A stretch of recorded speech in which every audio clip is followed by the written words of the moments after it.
Gentlemen, I'm back yet again. Obviously, going to cut out the theatrics for this one because I only got 10 minutes to cover these matchups. So we're going to break it down. We're going to start off quick and we're going to start off fast. Here we go. We are covering the number 4 and 5 matchup.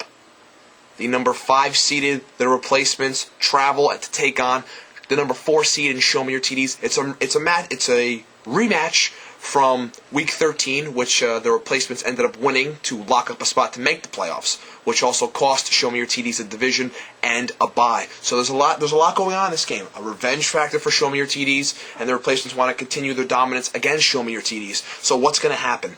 Well, we're going to start off first with the quarterbacks. We have Matthew Stafford going up against Matt Ryan. Matthew Stafford against Minnesota. He's predicted for 23 points. I think that's right about on par. I think the Lions are, I don't want to say do or die mode, but I think they're realizing they really need to, get their act together. Or they're going to, they're not in the playoffs right now. They're still in the hunt. They're behind the Bears and Falcons right now. But, the Lions got to get their act together. And I think Matthew Stafford's going to lead the charge this week. I think the Lions should put a beating on Minnesota. I like Stafford's arm against that secondary of Minnesota. He's predicted for 23. I think it's a solid bet that he gets at least 20 plus points this week, so 23, I like that.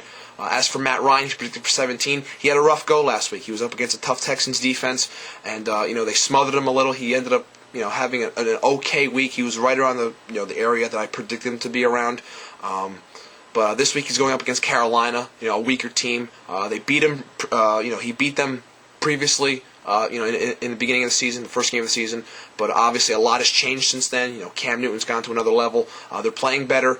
They're coming off a big win, but I still question that defense. The run D is very poor. I expect Michael Turner, even though he's starting to get his touches, along with Jason Snelling and Jaquiz Rodgers. But I do like Matt Ryan this week. I think he's going to have a strong game. He's predicted for 17. I think he can go for a little bit more. This is a must-win game for Atlanta. They realize that they have to pretty much almost win out. The rest of the way for a playoff berth.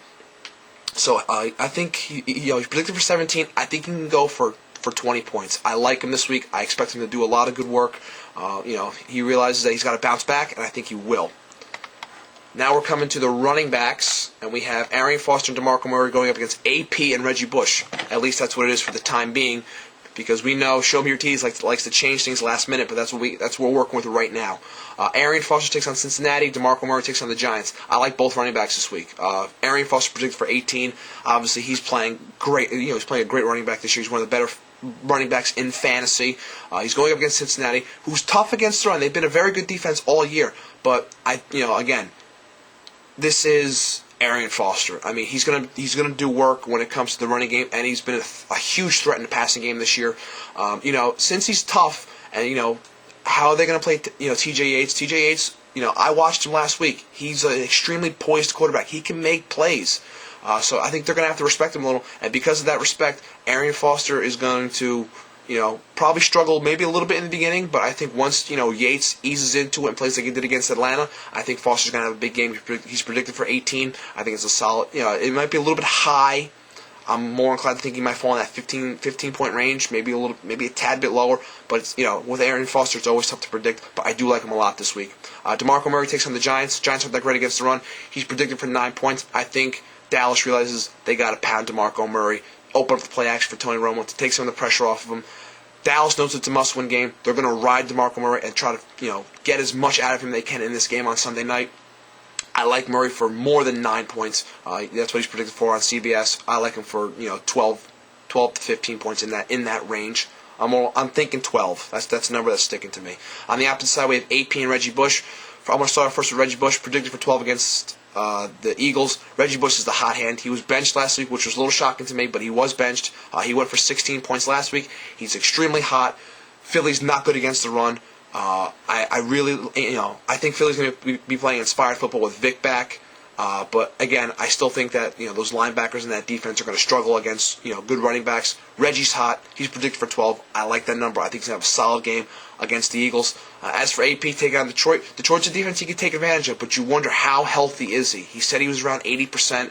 He's still questionable right now. How much can he cut? No one really knows what's going to happen. I think this is going to be a game time decision, both on AP's part and owner Dom Higgins' part when it comes to how's he going to work this. but he's predicted for 12 right now. This is your number one pick. This is the number one pick in the draft. He's your horse. He's the guy that helped get you to the dance.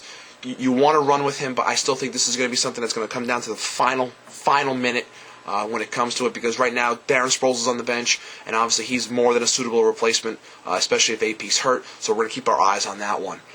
When it comes to wide receivers, we have Roddy White and Vincent Jackson going up against Marcus Colston and Michael Crabtree. Roddy White's taking on Carolina. I just said I like Matt Ryan this week. I think Roddy's going to have a solid game as well. I do expect Julio Jones to get, Julio Jones didn't have a target last week.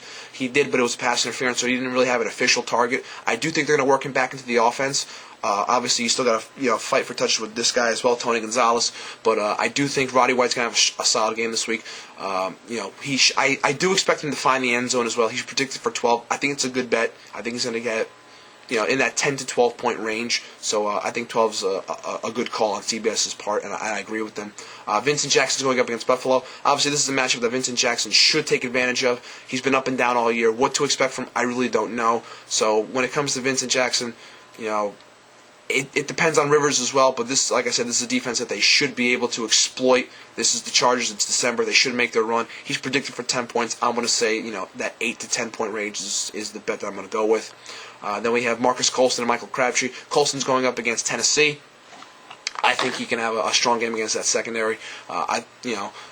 It's on the road. Saints struggle on the road, but again, Drew Brees is Drew Brees, and he's pretty damn good. Obviously, it's Brees and Graham a lot, but Colston's been having a very strong season as well. This latter half of the season, he's predicted for 8. I think it's a good call. And then we have Michael Crabtree against Arizona. I know Michael Crabtree. He's the one who ended up beating me. He was one of the reasons that I ended up losing. But Michael Crabtree did have a big game his last outing against Arizona. He went for $120 and a touch. He's predicted for 7 right now. I think he's going to have a stronger game than that. I think Alex Smith's going to throw a little in this game. Obviously, Frank Gore's going to do his job too. But I think Crabtree's going to get some looks. I think he's going to exploit that defense as well. He's predicted for 7. I like him in that 10 to 12 point range. Then we come to the tight ends and the flexes. We have Vernon Davis and A.J. Green against Kellen Winslow. I'm sorry, Darren Sproles is in right now. They changed it up. Ben Jarvis Grinnell's on the bench. So Darren Sproles is in. Obviously, he's up against Tennessee. I like him in that matchup. He's predicted for 9. He's a playmaker. He's a home run hitter. Anything can happen for him. So I like him at that flex position. Predicted for 9 to 11 points. I like him in that range. Kellen Winslow against Jacksonville. Another matchup I like. Obviously, I don't know. No one really knows what's going to be going on with the quarterback situation with Tampa. But I do like Kellen Winslow. He's been a budding target in that offense recently. He's predicted for 6. I think it's a solid bet, especially against Jacksonville. Vernon Davis takes on Arizona. He's predicted for 9. That's a defense that he should do well against. But again, you wonder, you never know what's going to go. You never know what's going to happen with Vernon Davis. I'm rushing because I'm running out of time. But he's predicted for 9. That 7 to 9 point range is where he should fall. A.J. Green's been one of the best receivers in the league this year when it comes to fantasy purposes. He's been very hot. He's predicted for 11. Houston is a smothering defense. Believe me, I watched it firsthand last week against Atlanta. He's a very good wide receiver, but I think Dalton's going to have a little bit hard time getting the ball out. They get at the quarterback. I think it's going to disrupt him a little. So I think Green, he's predicted for 11. I think he's going to fall in that 7 to 9 point range. I think that's what you're looking at. Then we have special teams. KC and the Seahawks against Gostkowski and the Ravens. Let's put it this way. I love both defenses this week. Seattle against St. Louis. That offense again for St. Louis is anemic. I love the Seahawks are predicted for 13. The Ravens are a strong play this week because they're going up against Indy. They're predicted for 16. I love them this week. And when it comes to kickers, both these guys are impotent offenses. Gostkowski with New England, Case with New Orleans. They're both predicted for 11 points. I think they're going to be double-digit kickers this week. They're going for 10 points each, I think. So, with that being said, who am I picking to win this? Let the song play. From the United States, I just walked in to find you here with that sad look upon your face. With that being said, I am taking the replacements to win this game and move on into the next round of the WFFL playoffs. I think they're good. Right now they're predicted to win by 18 points, or the favorite, 116 to 98. Obviously things change. What's going to happen with AP, no one really knows. But I do think Stafford, Foster, Murray, White, and the Seattle defense are going to be enough to hold off the Ravens, Darren Sproles, Marcus Colston, Crabtree, and even Matt Ryan, even though I love Matt Ryan. That's my pick. I'm taking the replacements. Book it. They're moving to the next round. Get ready for the next video, guys. I'm out.